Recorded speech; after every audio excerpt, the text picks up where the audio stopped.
Ceci est une émission payée par l'heure de la bonne nouvelle. Bonjour et bienvenue à l'heure de la bonne nouvelle. Aujourd'hui, nous sommes toujours à Nazareth et nous sommes sur la montagne du précipice, le mont de la précipitation, là où Jésus a été amené par la foule des gens de Nazareth pour le précipiter dans le vide parce qu'on voulait se débarrasser de lui. Se débarrasser de Jésus a des conséquences insoupçonnées et terribles. C'est le sujet que nous abordons aujourd'hui. Nous vous invitons à demeurer avec nous puisque c'est l'heure de la bonne nouvelle.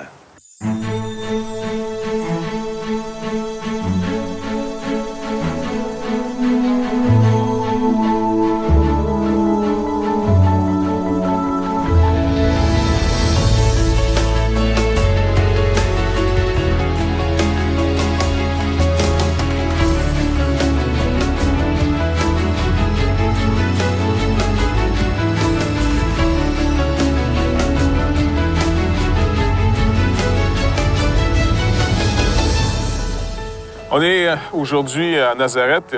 Comme vous pouvez le constater, Nazareth est bâti sur le dessus d'une montagne. Et puis le récit qu'on va lire aujourd'hui, c'est juste une partie du récit que je vais vous lire, c'est Jésus qui revient à son village et qui rentre, comme selon sa coutume, à chaque Shabbat, il rentre à la synagogue. Et là, il va faire la lecture, comme on l'a déjà mentionné précédemment. Il va faire la lecture à partir d'Ésaïe, le prophète Ésaïe. Et il va lire finalement que la bonne nouvelle, on pourrait quasiment dire le jubilé de Dieu est arrivé avec lui. Parce qu'une bonne nouvelle va être annoncée à tout le monde. Et le jubilé, pour se mettre dans le contexte de l'Ancien Testament, c'était le temps où finalement on annule toutes les dettes à tout le monde. À chaque 49 ans, on recommence la 50e année, chacun dans sa maison, plus de dettes, plus rien. Et c'était donc une image pour annoncer qu'un jour Dieu ferait le grand jubilé pour l'humanité. Quiconque veut, vienne. Maintenant, il dit que cette parole est accomplie. Les gens sont un petit peu bouleversés en se demandant comment Jésus de Nazareth, le gars qui est élevé chez nous, c'est lui le Messie.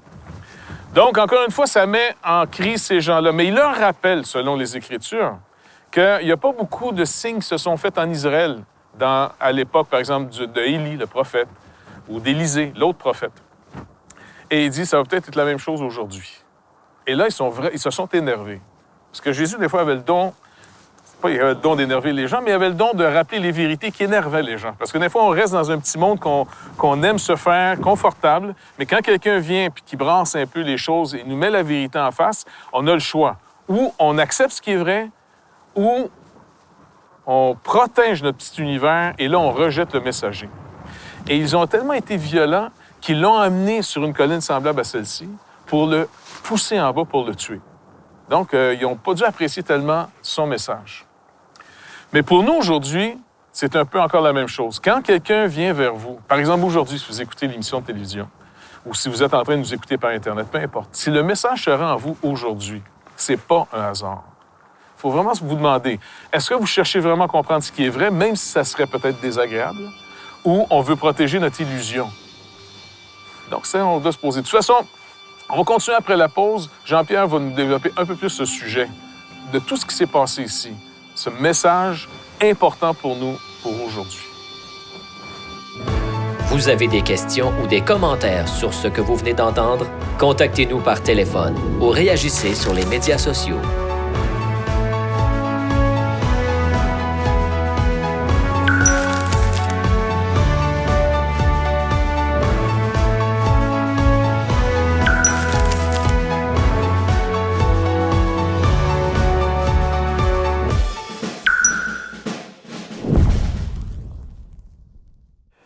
Eh bien oui, comme on vient de l'entendre, c'est quand même assez tragique ce qui est arrivé ici à Nazareth concernant la personne de Jésus. Jeff nous a parlé de ce drame qui s'est passé dans la synagogue. On peut dire que c'est un drame parce que les conséquences sont dramatiques. J'aimerais juste, pour l'auditeur, pour vous, lire ce passage qu'on retrouve dans l'Évangile de Luc. Jésus se rendit à Nazareth où il avait été élevé et conformément à son habitude, il entra dans la synagogue le jour du sabbat. Il se leva pour faire la lecture et on lui remit le livre du prophète Ésaïe. Il le déroula et trouva l'endroit où il était écrit « L'Esprit du Seigneur est sur moi, parce qu'il m'a consacré par onction pour annoncer la bonne nouvelle aux pauvres. Il m'a envoyé pour guérir ceux qui ont le cœur brisé, pour proclamer aux prisonniers la délivrance et aux aveugles le recouvrement de la vue, pour renvoyer libres les opprimés, pour proclamer une année de grâce du Seigneur. » Ensuite, il roula le livre, le remit aux serviteurs et s'assit. Tous ceux qui se trouvaient dans la synagogue avaient les regards fixés sur lui.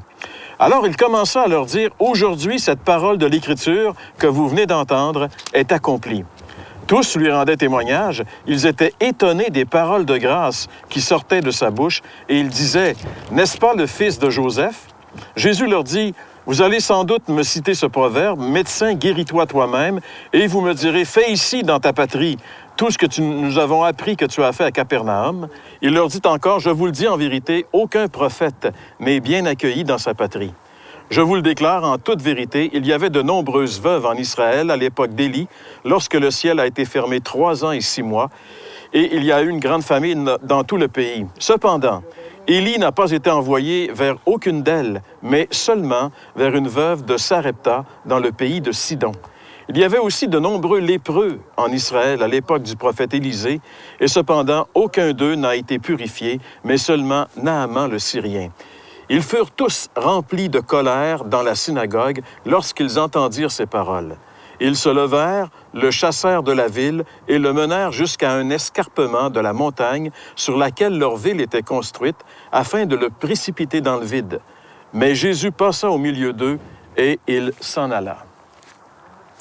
Lorsque Jésus leur a révélé qui il était vraiment, et lorsqu'il leur a révélé que Israël avait toujours rejeté, en réalité, ce que Dieu voulait leur apporter, en citant ce qui était arrivé avec Élie. Alors, à ce moment-là, les gens de la synagogue ont voulu se débarrasser de Jésus. Ici, on est sur le site qui s'appelle, en réalité, en fait, le site traditionnel qu'on appelle le mont du précipice, l'endroit où on aurait amené Jésus pour le tirer en bas, pour le tuer. Évidemment, vous voyez l'escarpement, vous pouvez voir la dénivellation. C'est évident que tirer quelqu'un en bas d'une telle montagne, c'est sûr que ça va le tuer. Mais ils ont voulu faire ça à Jésus. Ils ont voulu se débarrasser de lui parce qu'ils n'ont pas voulu croire qui il était vraiment. Ils n'ont pas voulu accepter que ce petit garçon qui a été élevé dans leur village, cet homme qui a grandi au milieu d'eux, qu'ils connaissent bien, qui connaissent sa maman, qui connaissent ses frères, ses sœurs, cet homme-là, pour eux, ne peut pas être le Messie. Ils sont remplis de présupposés, de préjugés. C'est impossible pour eux qu'il soit vraiment celui que le prophète avait annoncé, le Messie d'Israël, parce qu'ils le connaissent trop bien dans son humanité. Et malheureusement, Jésus va passer au milieu d'eux, comme la parole le dit. Mais ce qui est dramatique, c'est qu'on ne voit pas dans les Écritures que Jésus va revenir à Nazareth. On dirait qu'à partir de ce moment-là, Jésus va s'installer plus loin, au bord du lac de Galilée, dans la ville de Capernaum, et que pour lui, Nazareth, c'est définitivement terminé. Mais ça nous rappelle une vérité très importante. Si Dieu s'approche de nous, comme Jésus s'est approché des gens de Nazareth dans la synagogue, si le Seigneur s'approche de nous par différentes façons, vous êtes en train d'écouter cette émission, ce n'est pas le hasard, que ce soit sur la télévision ou sur Internet. Si vous êtes devant cette émission, si vous écoutez quelqu'un qui est en train de vous parler de Jésus, c'est pas le hasard. C'est que Jésus vient jusqu'à vous. Dieu vient jusqu'à vous. Mais vous avez une décision. Les gens de Nazareth ont rejeté Jésus, ont voulu se débarrasser de lui. Et malheureusement, Jésus n'est jamais revenu. Il n'y a pas de deuxième chance. Et aujourd'hui, vous avez l'occasion de venir à lui. Vous savez, dans l'Épître aux Hébreux, une épître qui a été écrite pour justement mettre en garde contre le danger de rejeter la vérité, il est dit, si vous entendez sa voix, et à 3 reprises, ce verset revient, si vous entendez sa voix, n'endurcissez pas votre cœur. Peut-être que Dieu vous a parlé de différentes façons. Il a mis près de vous un de ses disciples qui vous parle de lui. Vous avez dans votre parenté quelqu'un qui s'est converti à Jésus, qui vous parle de lui. Vous entendez cette émission, vous écoutez cette émission et vous vous demandez comment ça se fait que maintenant je suis attiré par ce genre de choses-là. C'est Dieu qui est en train de vous attirer à lui, mais vous avez une décision à prendre. Si vous entendez sa voix, n'endurcissez pas votre cœur. Ne faites pas comme les gens de Nazareth qui ont rejeté Jésus. En réalité, cette ville-là, aujourd'hui, elle n'a plus aucune importance pour Dieu parce qu'elle a rejeté le Fils de Dieu. Comme la majorité des villes où Jésus a fait ses miracles, les gens l'ont rejeté, les gens n'ont pas cru en lui. Et ça, c'est dramatique, parce que ne pas croire en Jésus, c'est sceller notre perdition éternelle. Car Jésus est le seul qui peut vraiment nous donner un espoir pour notre éternité, pour notre destinée éternelle. Il a dit, « Je suis le chemin, la vérité et la vie. Nul ne vient au Père que par moi. » Nous avons toute une décision à prendre lorsque nous entendons parler de Jésus. Et la Bible dit que le pire des péchés qu'on peut commettre, c'est de rejeter la grâce de Dieu. Et la grâce de Dieu, c'est la personne de Jésus. Et encore aujourd'hui, il se présente à vous. Vous avez une décision à prendre. Dans un instant, François va nous parler de l'importance de prendre cette décision pour Jésus. Vous avez des questions ou des commentaires sur ce que vous venez d'entendre? Contactez-nous par téléphone ou réagissez sur les médias sociaux.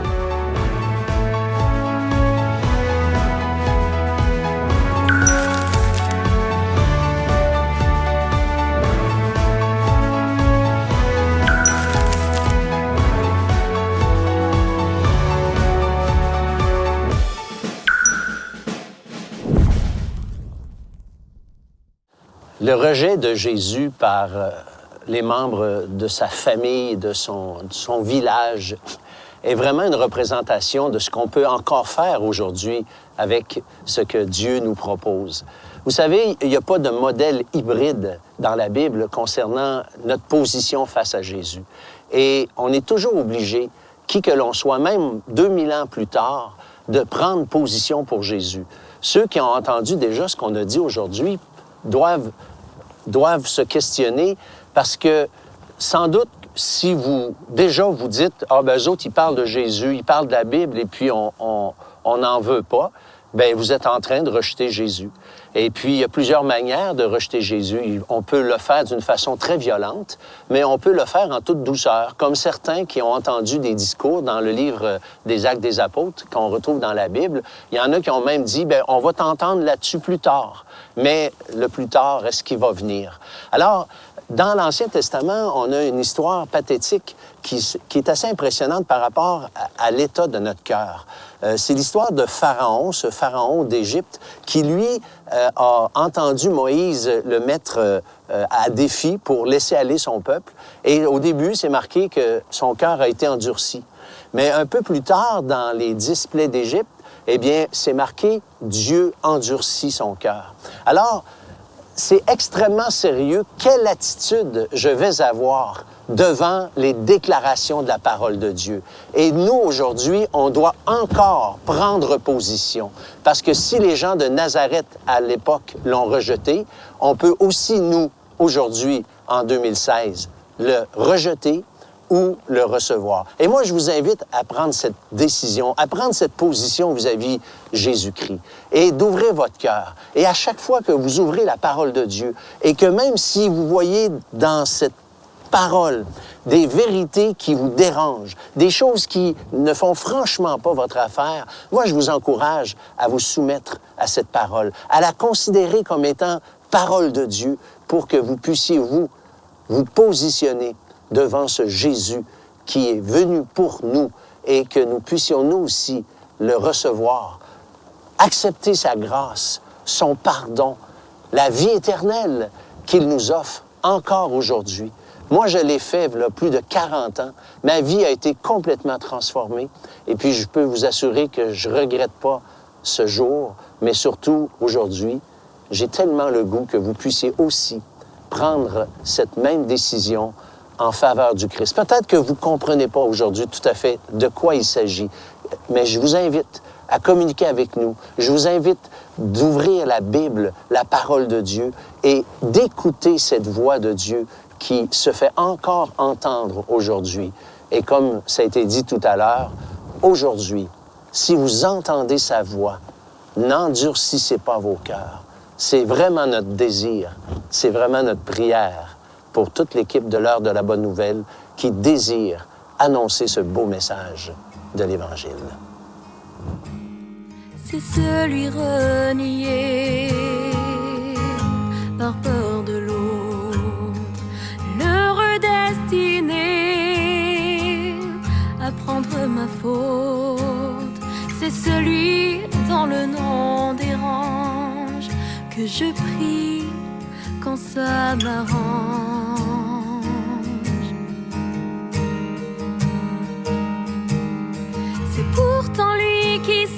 chargé de ma honte, de mes fautes, qui m'a donné la liberté en prenant sur son épaule le poids de mes erreurs. Il est porté sur ce bois.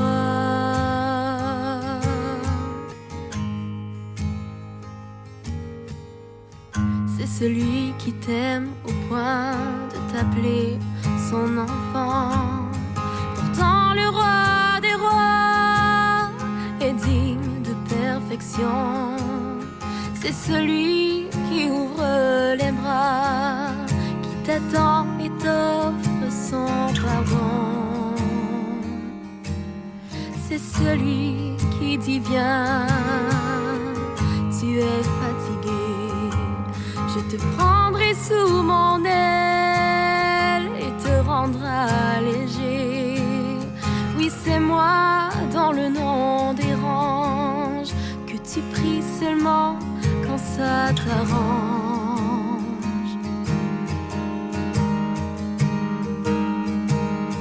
C'est pourtant moi qui sais charger de ta honte, de tes fautes, qui t'a donné la liberté en prenant sur mon épaule le poids de tes erreurs. Il est porté sur ce bois.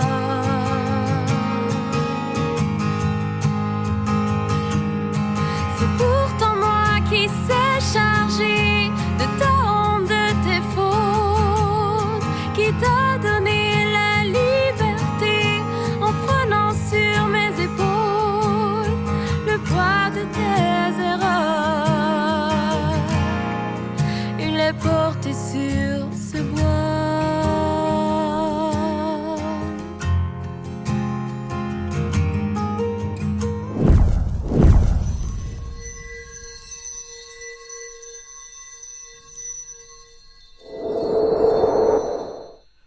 Je suis né et j'ai grandi dans les années 50. Pour les gens qui ont 40 ans et moins, j'aimerais juste vous dire que le Québec que moi j'ai connu quand j'ai grandi, il était complètement différent de ce qu'il est devenu aujourd'hui. Par exemple, à mon époque, il y a des mots qui étaient tabous, des mots qu'on n'entendait jamais, qui représentaient également des réalités auxquelles on n'était pas confronté.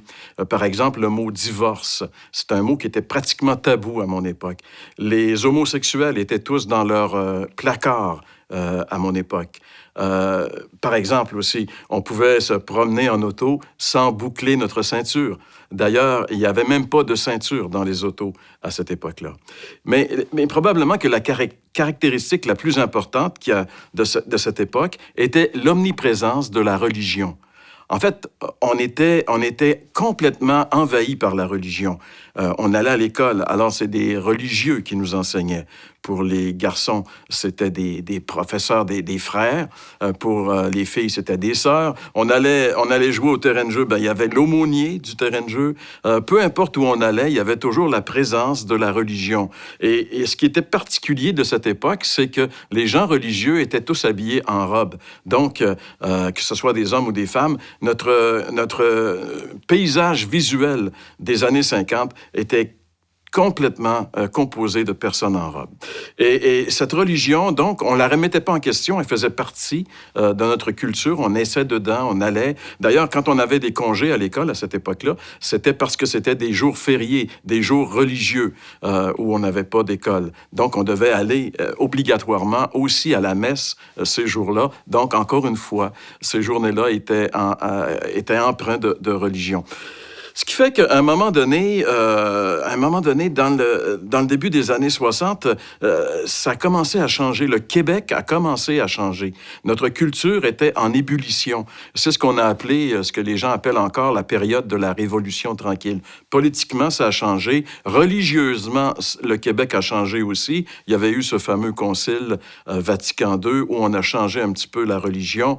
Et tout ça a eu pour effet que ce qui nous avait un peu traumatisé dans les années 50, la présence lourde de la religion, elle était en train de disparaître et elle laissait un vide quand même. On arrivait dans les années 60 et la religion n'était plus là pour nous diriger, pour nous guider, mais il y avait comme un vide et ce vide-là devait être comblé. Et ce qui a comblé ce vide, en tout cas pour les gens de ma génération, c'était la musique. Ça a été l'arrivée des groupes comme les Beatles, les Rolling Stones, en fait, tous les groupes musicaux qui sont arrivés, qui ont un peu comblé, on carburait à la musique pop. On était là-dedans et avec tout ce que ça entraînait finalement. Et moi, j'ai grandi dans ce Québec des années 60 également. Et ça nous a amené finalement à être très, très loin de la religion et de Dieu. Pour que quelqu'un soit interpellé par Dieu, mettons, dans les années 70, une personne de ma génération, ça tenait véritablement du miracle. Mais c'est ce qui s'est passé dans ma vie. Dans le début des années 70, je travaillais, mon métier était annonceur de radio, j'étais donc dans une nouvelle station, dans une ville que je ne connaissais pas. J'arrivais dans cette ville et la première personne qui s'est un peu attachée à moi, qui a vu que j'étais un petit peu perdu, j'avais aucun ami, j'avais pas de parenté. Alors, il m'a pris un peu sous son aile, mais c'était un compagnon de travail. Et lui n'était pas chrétien, mais il était en train de le devenir. Il y avait des amis qui lui parlaient de Jésus. Il l'avait amené quelques reprises à l'église locale et il commençait à lire la Bible. Et puis, c'est à moi qu'il en parlait. J'étais un peu son cobaye. C'est sur moi qui testait ses connaissances jusqu'à un certain point. Et moi, ce que je trouvais vraiment spécial, c'est qu'un jeune de mon âge, qui est animateur de radio dans le début des années 70, me parle de Jésus, mais pas d'une façon religieuse, comme je l'avais entendu quand j'étais jeune. Il m'en parlait avec une conviction. Il était certain de ce qu'il avançait. Il me parlait de la Bible. Et finalement, ça commençait à m'interroger. Je voyais ce gars-là qui vivait quelque chose, et puis ça me posait des questions. Et finalement, il m'a donné un Nouveau Testament, et comme j'étais à l'époque... j'avais pas de télévision, j'étais seul, pas d'amis, comme je vous ai dit, donc j'avais du temps. Donc, je me suis mis à lire le Nouveau Testament pour voir si ce qu'on m'avait enseigné quand j'étais jeune, j'étais certain de le retrouver. Et puis, c'était un peu une surprise de constater que ce que je lisais dans le Nouveau Testament était un peu différent de ce que j'avais appris à travers la religion. Et le Jésus que j'étais en train de découvrir à travers le Nouveau Testament, c'est un personnage qui, de plus en plus, m'éblouissait. C'est un personnage, vraiment, je le voyais, seul, opposé à tous les dirigeants religieux qui essayaient de le coincer et jamais il réussissait. Je voyais cet homme qui parlait avec une autorité, qui faisait des choses incroyables. En fait, il était en train de démontrer, je lisais les évangiles, il était en train de démontrer ce qu'il disait être, c'est-à-dire Dieu manifesté en chair, le Fils de Dieu parmi nous. Et plus ça allait, plus je découvrais que c'était une réalité. Puis à un moment donné, je suis arrivé sur un texte que pour la première fois de ma vie, où Jésus est en train de parler avec un homme qui s'appelle Nicodème, c'est dans le 3e chapitre de l'Évangile de Jean. Et Jésus dit à cet homme, qui est un religieux, un théologien, il lui dit, « Si tu ne nais pas de nouveau, tu ne pourras jamais ni voir, ni entrer dans le royaume de Dieu. » Et ça m'a vraiment bouleversé parce que jamais j'avais entendu cela. À travers toutes ces années et ces enseignements de religion, jamais j'avais entendu que pour voir le royaume de Dieu ou pour entrer dans le royaume, il fallait naître de nouveau. Et à partir de ce moment-là, il s'est enclenché une recherche. Je devais découvrir ce que ça signifiait naître de nouveau. J'ai posé des questions, je suis allé dans les réunions de cette église locale et puis je me suis mis à redoubler ma lecture et mon étude du Nouveau Testament. Et un soir d'octobre 1974, j'étais en train de réfléchir sur ce passage où Jésus, il est sur la croix et c'est dans Luc chapitre 22 et de chaque côté de lui, il y a un bandit. Et la Bible nous dit, dans le début de ce chapitre-là, que tout le monde insultait Jésus, on crachait sur lui, on se moquait de lui. Et même le bandit, un des bandits qui était près de lui, il faisait la même chose. Il insultait Jésus. Mais il y en a un des deux qui s'est tourné vers Jésus et je ne sais pas pourquoi, lui, il lui a dit, « Quand tu viendras dans ton règne, souviens-toi de moi. » Et Jésus lui a dit, aujourd'hui, tu seras avec moi dans le paradis. Et là, j'ai compris. La lumière s'est faite. J'ai compris c'était quoi la nouvelle naissance. C'était simple. C'était simplement de se tourner vers Jésus, de reconnaître que nous sommes pécheurs, parce que ce gars qui était sur la croix, il dit à son copain, il dit, écoute, il dit, nous, c'est normal qu'on soit ici, parce qu'on mérite la croix. Mais parlant de Jésus, il dit, lui, il n'a rien fait de mal. Alors, il réalisait, en réalité, que Jésus était en train de mourir à cause de ses péchés à lui. Et c'est pour ça qu'il lui a dit, quand tu viendras dans ton règne, souviens-toi de moi. En fait, il s'est tourné vers Jésus, reconnaissant que lui avait besoin de Jésus et que Jésus était le roi. Et il a décidé de le reconnaître tout simplement comme ça, sur la croix. Et il a reçu de la bouche même de Jésus la confirmation qu'il serait avec lui. Aujourd'hui, tu seras avec moi dans le paradis. Et ce soir-là, ce soir d'octobre 1974, j'ai vraiment réalisé que ce que Jésus voulait, c'était devenir le roi de ma vie. Quand tu viendras dans ton règne. Et j'ai fait de Jésus le roi de ma vie. Je l'ai invité ce soir-là à être mon sauveur parce que je savais très clairement que sur cette croix, il était en train de porter mes péchés et de faire l'expiation. En fait, il payait la dette que moi, j'avais accumulée. Et alors, je l'ai reçu comme mon sauveur, puis aussi comme mon Seigneur, comme le roi de ma vie. Et à partir de ce jour-là, ma vie a été complètement changée. Et c'est lui qui est devenu le plus important dans ma vie. Et je ne regrette rien. Ça fait au-delà de 42 ans que cette histoire-là s'est déroulée. Et j'ai vécu ces 42 dernières années dans la découverte journalière de ce personnage extraordinaire qu'est Jésus-Christ. Et ce qui s'est passé pour moi il y a 42 ans peut se passer pour vous si vous faites comme ce bandit sur la croix, simplement vous tournez vers Jésus, reconnaissant que lorsqu'il meurt sur la croix, il porte vos péchés, il meurt à votre place, et reconnaissant qu'il est le roi qui doit régner sur votre vie. Si vous l'invitez comme sauveur et comme Seigneur, il va faire la même chose qu'il a fait pour moi. Il va vous donner la vraie vie qui s'appelle la vie éternelle. Et c'est ce que je vous souhaite. L'heure de la bonne nouvelle vous invite à participer à l'un des nombreux déjeuners de l'espoir. Ces déjeuners ont lieu dans plusieurs restaurants réputés de la province et vous sont offerts gratuitement. Pour connaître les détails concernant l'endroit, la date et l'heure pour votre région, composez le numéro sans frais 1-866-509-1319. Vous pouvez également consulter le site web www.déjeuner.org. La série complète sera disponible sur DVD dès la fin de la saison. Pour commander, écrivez-nous à l'heure de la bonne nouvelle, casier postal 26006, Trois-Rivières, Québec, G8Y7M1. Vous pouvez également le faire par courrier électronique à info@hbn.ca. Et voilà, c'est tout pour aujourd'hui à l'heure de la bonne nouvelle. Merci Jeff, merci François. On vous donne rendez-vous la semaine prochaine alors que nous allons nous retrouver dans une autre ville du pays d'Israël, puisque nous poursuivons notre aventure de la découverte du pays de la Bible.